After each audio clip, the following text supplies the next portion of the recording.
Hello everyone, welcome to my channel Pathshala. बच्चों, कल की वीडियो में हमने जो चैप्टर पढ़ा था वो था द मैजिक वार्डरोब। उस चैप्टर की कुछ रीडिंग रह गई है। आज की इस वीडियो में उसे हम कंप्लीट करेंगे। ठीक है, आज हम यहाँ से स्टार्ट करेंगे बेटा। Lucy was frightened. लूसी डर गई थी। She ran towards the patch of daylight as fast as she could. और जो उसे डे लाइट का जो पैच उसे दिखाई दे रहा था अपनी वार्डरोब से, जंगल में से, तो वो उसकी तरफ इतना तेज दौड़ती है जितना कि वो तेज दौड़ सकती थी। Soon she felt coats instead of the branches and a wooden floor under her feet instead of snow. और जल्दी ही उसे क्या फील हो रहे थे? जल्दी ही वो कोट्स को फील कर सकती थी और उसके पैरों के नीचे वुडन फ्लोर था बर्फ की बजाय। ठीक है, यानी कि वो वापस अपने घर पहुंच गई थी उस वार्डरोब में, उस अलमारी में जिस अलमारी से होते हुए वो जंगल में गई थी। तो उस अलमारी में वो वापस पहुंच गई थी और उस अलमारी में जो कोट टंगे हुए थे वो उनको फील कर सकते थे और फर्श वापस वो जो वुडन फ्लोर था उसको फील कर सकती थी। She jumped out of the wardrobe into the empty room where the adventure had begun, shut the wardrobe door slightly behind her and looked around, panting for breath. और वो उस wardrobe से बाहर उस कमरे में कूद जाती है, उसी कमरे में जहाँ से उसने वो अपना जो एडवेंचर था वो शुरू किया था। एडवेंचर क्या होता है? An adventure is when something unusual, exciting और dangerous happens.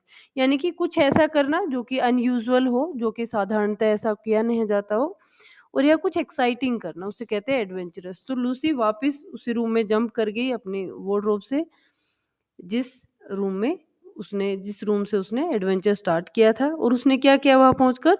Shut the wardrobe door lightly behind her. और पीछे से उसने अपने पीछे हल्के से जो अलमारी का दरवाजा था बंद किया। एंड लुक्ड अराउंड, चारों ओर देखा। Panting for breath. Panting for breath का मीनिंग होता है बच्चों हाफना, क्योंकि वो बहुत तेज दौड़कर वापस आई थी उस वार्डरोब में और वो हाफ रही थी, यानी कि बहुत तेज तेज से सांस ले रही थी। ठीक है, आगे है। Lucy could hear the voices of the other three children outside the door in the corridor. Corridor में वो बाकी अपने तीन बच्चे थे उस घर में, यानी कि उसके जो तीन भाई बहन और थे, वो उनकी आवाज सुन सकती थी जो कि बाहर कॉरिडोर में थे। ठीक है, I am here, she shouted. I am back, I am all right. और वो क्या चिल्लाती है? आई एम हेयर, मैं यहाँ हूँ। आई एम बैक, मैं वापस आ गई हूँ। आई एम ऑल राइट, मैं बिल्कुल ठीक हूँ। अब आगे क्या होता है? What are you talking about Lucy? Asked Susan. Susan उससे पूछती है कि लूसी तुम किस बारे में बात कर रही हो? What are you talking about Lucy? अब आगे है। I have been away for hours, said Lucy. Lucy कहती है कि मैं कई घंटों से घर से बाहर थी। Were you looking for me? और वो कहती है कि क्या तुम मुझे ढूंढ रहे थे? लुकिंग फॉर का मीनिंग होता है ढूंढना। ठीक है, लुकिंग फॉर का मीनिंग होता है ढूंढना। और वो पूछती है सुजैन से क्या कि तुम लोग मुझे ढूंढ रहे थे? अब सुजैन क्या कहती है? Don't be silly, said Susan. वो कहती है कि मूर्खों जैसी बात मत करो या मूर्ख मत बनो। सुजैन ऐसा बोलती है। We all came out of that room just a moment ago. और वो कहती है कि हम उस रूम से जस्ट एक मोमेंट पहले ही या फिर कुछ क्षण पहले ही, अभी अभी हम लोग इस रूम से बाहर निकले हैं। अब लूसी क्या कहती है? बट देयर से magic wardrobe, Lucy cried. Lucy चिल्ला के कहती है कि ये एक जादुई अलमारी है या जादू की अलमारी है। देयर से would inside it and it's snowing. और वो कहती है कि इसके अंदर एक जंगल है और उसमें क्या हो रहा है? स्नोइंग हो रही है, यानी कि बर्फ गिर रही है। ठीक है, अब समझ आया कि चैप्टर का नाम द मैजिक वार्डरोब क्यों है? क्योंकि इसमें लूसी फाइंड आउट करती है उस जादू वाली अलमीरा को। Lucy rushed back into the room. Lucy वापस भागकर उसी कमरे में जाती है। Flung open the wardrobe door and pulled back the coats. Flung open का मीनिंग होता है एकदम जल्दी से दरवाजा खोल देना। तो वो वापस उसी कमरे में जाती है और वार्डरोब का जो दरवाजा है उसको धड़ाम से उसको खोल देती है। And pulled back the coats, और कोट्स को पीछे खींचती है। There she cried, see for yourselves. अब वो कहते हैं देखो यहाँ है जंगल, और इस तरह से वो चिल्लाती है और कहती है सी फॉर योरसेल्व्स, और कहते हैं अपने आप ही तुम देख लो।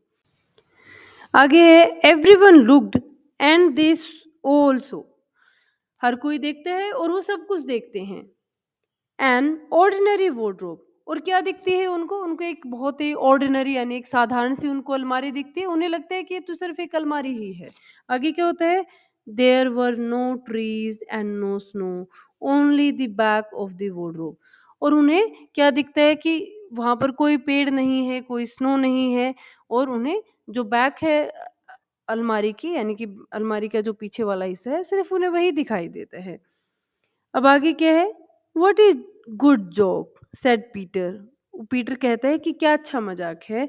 वी ऑलमोस्ट बिलीव्ड यू, हमने तो तुम पर भरोसा भी कर लिया था। अब आगे है, Lucy tried to say something, Lucy कुछ कहने की कोशिश करती है, एंड बर्स्ट इनटू टीयर्स, और वो बर्स्ट इनटू टीयर्स का मीनिंग है बिल्कुल उसके आंसू बहने लग जाते हैं और वो बहुत तेज तेज रोने लग जाती है। ठीक है, इस तरह से लूसी एक मैजिक जो वार्डरोब है उस घर में, ओल्ड प्रोफेसर के घर में, उसको फाइंड आउट करती है, और साथ ही साथ उस वार्डरोब से निकल के जो जंगल है उसको देखती है। एक फ़ोन उसको मिलता है उस जंगल में, और उसे पता चलता है कि किस तरह से व्हाइट विच जो ह्यूमन बॉयज़ एंड गर्ल्स हैं उनको चाहती है कि फ़ोन उसके पास लेके आए किडनैप करके। तो इस तरह से ये सब कुछ फाइंड आउट करती है लूसी, ठीक है? और लूसी वापस आकर अपने भाई-बहनों को सब कुछ बताती है कि इस तरह से एक मैजिक वार्डरोब है और उसके अंदर एक जंगल है और जंगल में स्नोइंग हो रही है। बट जैसे ही उसके भाई-बहन चेक करते हैं तो उन्हें कुछ भी नहीं मिलता है, उन्हें सिर्फ़ वो ऑर्डिनरी अलमीरा लगती है। और वो सब उसमें उसका एक भाई कहता है कि तुम मज़ाक कर रही थी हमारे साथ, हमने तो तुम पे भरोसा कर लिया। बट लूसी उसे कुछ कहने की कोशिश करती है, यानी कि लूसी उसे विश्वास दिलाना चाहती है कि नहीं, जो मैं कह रही थी वो सच है। और इस तरह से वो क्या है, रोने लग जाती है, ठीक है? क्योंकि वो कहना चाहती है कि वो जो कह रही थी वो सच कह रही थी, ठीक है? आई होप बच्चों आप सबको समझ आया होगा ये चैप्टर बहुत अच्छे से। इसकी रीडिंग भी आप लोग साथ-साथ कर लेना, ये मेरी तरफ से आप सबके लिए होमवर्क है। अगर फिर भी किसी बच्चे का कोई डाउट रह जाता है या कुछ समझ नहीं आता है इस चैप्टर में से या फिर इस स्टोरी में से, आप मुझे कमेंट बॉक्स में पूछ सकते हैं। आज के लिए फ़िलहाल हम इस चैप्टर की रीडिंग को ही कंप्लीट करेंगे। ठीक है बच्चों? Thank you so much.